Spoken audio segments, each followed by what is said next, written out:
मोहम्मद गालिब नाम है मेरा, लेकिन ये किताबत सीखी मैंने खत्ताती, तो उसके बाद से कातिब लगाने लगे। कातिब का माना है लिखने।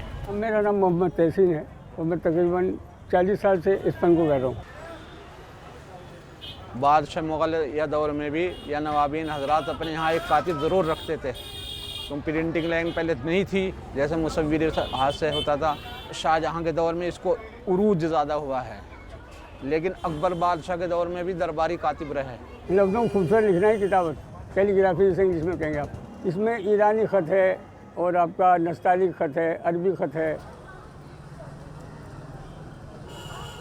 कातिब होता है तो फ़ख्र होता था उस वक्त कातिब का लिखना। 2-3 ज़बानों से मिलके बनाए, अरबी से भी, संस्कृत से भी, उर्दू नस्तालिक कहलाता है। ये सबसे बड़ा तो इसमें यह है मश्क है, जिसको रियाज़ कहते हैं। किताबत तो बहुत तरीक़े से हैं, जैसे जामस पे ये ख़त है, ये कहलाता है ख़त सुरूस अरबी में। अब जैसे कुरान शरीफ आप चल रहे हैं वो है ख़त नस्ख़। ख़त रुक़ा है, ख़त रुक़ा कहलाता है थोड़ा सा उर्दू और अरबी से मिला हुआ, जैसे लेटर कुछ इस तरह। ख़त गुलज़ार है जिसमें अंदर फूल वगैरह बनाते हैं। हर खूबसूरत चीज़ हर आदमी को अच्छी लगती है। किताबत या खत्ताती जो है वो खूबसूरती का नाम है।